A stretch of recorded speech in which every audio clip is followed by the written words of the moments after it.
Mainit ngayon ang usapin tungkol kay Chloe San Jose, girlfriend ng Olympic gymnast na si Carlos Yulo, matapos ang mga alegasyon na posibleng may nilabag siyang batas kaugnay ng kanyang trabaho sa Pilipinas. Ayon kay Attorney Wilfredo Garrido, maaaring iligal ang pananatili at pagtatrabaho ni Chloe sa bansa at nananawagan siya na ipa-deport ito pabalik ng Australia. Sa isang Facebook post, ipinaliwanag ni Attorney Garrido na si Chloe ay isang Australian citizen, kaya posibleng tourist visa lang ang kanyang hawak habang nasa Pilipinas. Kung ganito nga ang sitwasyon, hindi umano siya maaring magtrabaho o tumanggap ng mga endorsements sa bansa. Binanggit pa ng abogado na ang mga performance ni Chloe sa iba't ibang programa gaya ng ASAP, pati na ang pagtanggap ng mga endorsement deals ay maaring lumabag sa mga batas ng imigrasyon ng Pilipinas. Bukod pa rito, tinukoy ni Atty. Garrido ang di umano'y masamang pagtrato ni Chloe sa ina ni Carlos Yulo, si Angelica Yulo, bilang isa pang posibleng dahilan upang ipatupad ang deportation. Ang pag-akusa ng hindi magandang pag-uugali ni Chloe laban sa pamilya ni Carlos ay nagugat sa mga isyong lumabas kamakailan, kung saan tila may tensyon sa pagitan ng ina ni Carlos at ni Chloe. Ayon sa mga ulat, ito ay patungkol sa ilang mga personal na issue sa kanilang relasyon. Dahil dito, maraming netizens at taga-suporta ni Carlos Yulo ang nagtatanong, dapat bang hindi na pinapayagan si Chloe na magtrabaho sa Pilipinas kung siya ay may tourist visa lamang?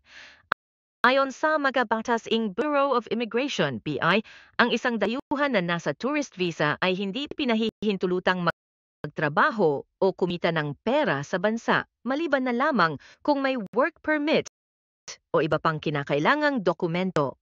Dagdag pa ng abogado, kung mapatunayang hindi akma ang visa ni Chloe para sa kanyang magagawain, maaari itong ituring na paglabag sa mga regulasyon ng BI. Maaari rin siyang mapatawan ng parusa, kabilang na ang deportation.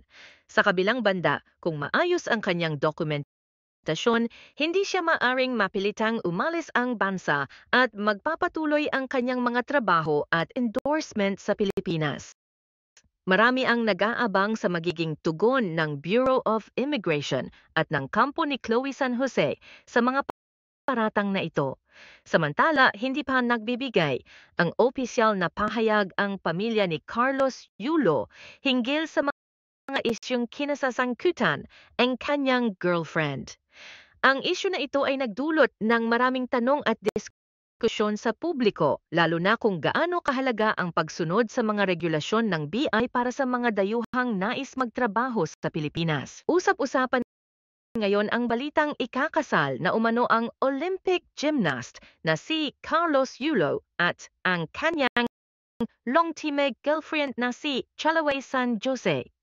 Bagamat wala pang opisyal na kumpirmasyon mula sa kampo nina Carlos at Chloe, marami na ang nagtatanong at nasasabik sa posibilidad ng kanilang nalalapit na kasal. Si Chloe San Jose, na isang Australian citizen, ay matagal nang napapabalitang nasa isang seryosong relasyon kay Carlos Yulo. Sa kabila ng mga kontrobersiyang lumabas kamakailan, partikular ang mga issue ukol sa kanyang pamamalagi at pagtatrabaho sa Pilipinas, tila mas lalong tumitibay ang samahan ng dalawa.